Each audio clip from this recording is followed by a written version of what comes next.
My fiancé's secretary caught the bouquet at my colleague's wedding. She knelt on one knee shyly in front of my fiancé and proposed to him. Sheldon, will you marry me? My usually aloof fiancé unexpectedly softened, his voice tender as he said, yes. Then, with heartfelt affection, he slid the engagement ring that was supposed to be mine onto her finger. As everyone cheered, the secretary threw her arms around him and winked at me defiantly. Instead of getting mad, I laughed and took the lead in encouraging them. The mood's perfect, why not seal it with a kiss? Don't forget to set a wedding date so I can prepare my gift. As soon as the words fell, a chorus of excited shouts rose from the wedding guests. Kiss! Kiss! Hearing this, the smile on my fiancé Sheldon's face froze for a moment. After clearing his throat awkwardly, he quickly changed the subject. Since it's Lisa's big day, Winter and I won't hog the spotlight. We can catch up later. Sheldon's fake smile faded as he pulled me aside, his expression turning cold. Nora, don't go too far. Isn't it just a hot part of the wedding? Why are you being so sarcastic? I almost laughed out loud at Sheldon's shamelessness. What kind of decent fiancé openly flirted with another woman right in front of his fiancée? Especially someone like Sheldon, the cold-faced CEO who wouldn't even crack a joke at work. Before I could respond, his secretary Winter spoke up first. Nora, you've misunderstood Sheldon. I've always liked Sheldon, but I know someone as excellent as him is out of my league.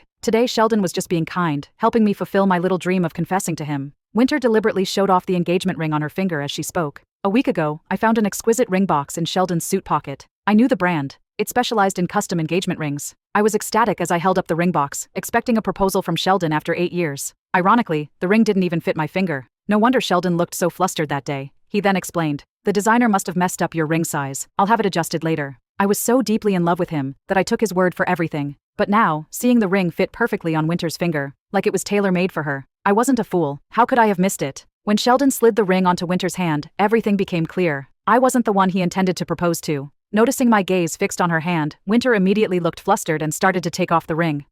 I'm so sorry, Nora. This ring must be yours, right? Sheldon only lent it to me just now to go along with my act. I'll return it to you now. I dropped my gaze and said coolly, no need, you keep it. I can't stand using things others have touched. Hearing this, Sheldon's face turned sour. Nora, what do you mean by that? I lazily glanced at him and said flatly, exactly what it sounds like. Besides, wasn't that ring originally meant for Winter? A flicker of panic crossed Sheldon's eyes. He quickly avoided my gaze and snapped. Nora, stop making things up. I already told you, the designer messed up the size. It was just a coincidence that the ring fit Winter. If you're upset, I'll have another custom made for you, alright? A chill ran down my spine. Sheldon took the meaning of an engagement ring so lightly, so casually, just like he treated our relationship now. Watching Sheldon go to such lengths to defend Winter, I suddenly felt tired. It all seemed so pointless. I waved him off dismissively and said with indifference, there's no need for all this, Sheldon. Let's just call off the engagement. Sheldon was startled, blinking rapidly. After a long pause, he asked incredulously, Nora, what did you just say? I've always loved him dearly, and the thought of being apart from him terrified me. On the other hand, Sheldon would threaten me with breaking up every time he and I had a big fight over Winter. He had me by the throat, forcing me to yield repeatedly.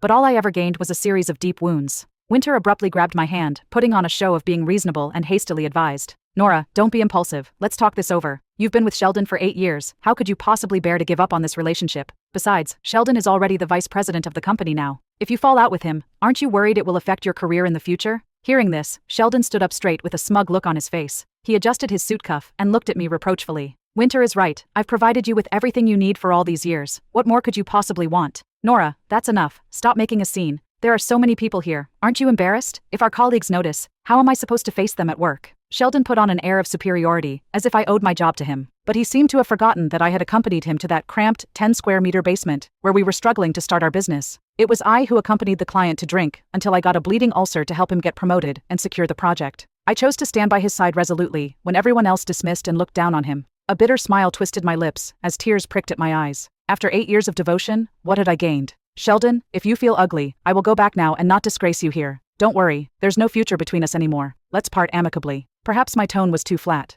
As Sheldon watched me force back my tears, a rare trace of panic crossed his face. Nora, I didn't mean to. Noticing that Sheldon was starting to warm up to me, Winter bit her lip in frustration. Her eyes instantly turned red and she looked like she was about to cry. Nora, I'm so sorry. It's all my fault for being too selfish today and hurting your relationship with Sheldon. I'll go and explain everything to everyone right now. At worst, they'll laugh at me. As long as the two of you are fine, nothing else matters to me. Winter had an expression of enduring humiliation, as if she had made a great decision and pretended to walk into the crowd. Winter, don't go. Without thinking, Sheldon grabbed her hand. He turned to me, his eyes filled with impatience. Nora, why are you pushing Winter to this point? She's just starting her career. What if she is ostracized because of this? Sheldon's words made me feel sick. Looking at him protecting Winter behind him like a treasure, it seemed like I was the one who broke up the couple. Someone behind us suddenly called out teasingly, Mr. Sheldon, you and Miss Winter are the company's next golden couple. Drink a few more glasses today, and share some of that luck with us lonely singles. Sheldon smiled unconsciously when he heard this. We'll be right there. Sheldon adjusted his emotions and responded loudly. He then wrapped his arm around Winter's slender waist, brushing past me as they walked straight towards the banquet.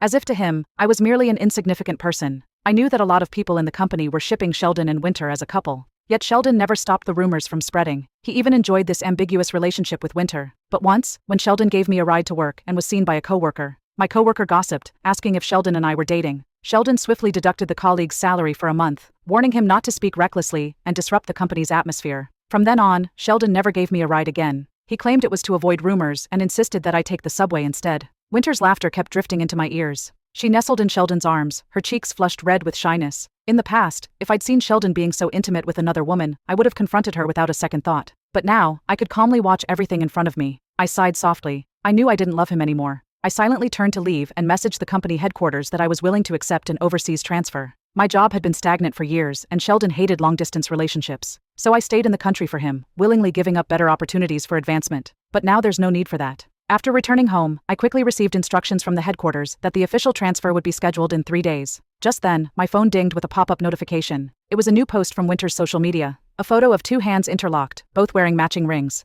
The caption read, "From now on, I will hold on to my happiness tightly." The comment section was flooded with well wishes. It was evident that Winter posted this mainly to show off to me. People who steal another's love will eventually have their own stolen. He's just a cheating jerk. What's there to be sad about? I casually tossed my phone aside and calmly began packing my luggage, preparing the things I needed for my trip abroad. At 11 p.m., the door opened. Sheldon was drunk and put his arm on Winter's shoulder. When Winter saw me, she pretended to be embarrassed. "I'm so sorry, Nora. They forced me to drink and Sheldon was worried about me, so he helped me out," I said coldly, as Winter helped Sheldon onto the sofa. "Winter, stop pretending. It's getting old." Seeing that Sheldon was half asleep, Winter finally dropped her fake smile and spoke without restraint. "Fine, you saw my post, right? Sheldon doesn't love you anymore. We already knew each other when he came to our school to recruit interns during our senior year. Nora, stop clinging to him. You should really think this over for yourself." She raised her eyebrows smugly, her posture exuding the confidence of a victor. Winter closed the door when she left, leaving only Sheldon and me in the room. I stared at Sheldon, who was sprawled on the sofa, and couldn't help but laugh bitterly at myself. Winter had only joined the company a year ago, which explained why Sheldon had been out so often for the past 2 years. He even lied to me, saying he was going on a business trip. Later, our conversations grew increasingly sparse after he returned home. It turned out he'd been seeing someone else. Sheldon stood up in a daze and hugged me from behind, murmuring, "Winter." I took a deep breath, abruptly shoved Sheldon away and said coldly, "Sheldon, look closely. I'm Nora, not your Winter." Hearing this, Sheldon sobered up almost instantly. He rubbed his temples and instinctively walked toward the coffee table. Sheldon's frown deepened, his voice almost petulant. "Nora, didn't you prepare a hangover drink for me?" In the past, whenever Sheldon came back from socializing, no matter how late it was, I would wait for him and prepare a drink to sober up. This time, I didn't bother. I simply said, "I didn't." To my surprise, Sheldon didn't seem angry at all. He poured himself a glass of cold water. He then walked over to me, his voice softened. "Nora, are you jealous? Are you still upset about Winter? Winter's just playful, a bit childish. Come on, you're older. Why are you even bothered by her?" I frowned in annoyance. After all, I was only 2 years older than Winter. No matter what Winter did, she was always right and could be tolerated by Sheldon. "All right, Nora, don't be so petty. I'll make it up to you tonight, okay?" Sheldon suddenly leaned toward me, his warm breath brushing against my neck. I used to like being close to Sheldon, but now I felt sick for no reason. When his lips were about to touch mine, I instinctively took a few steps back.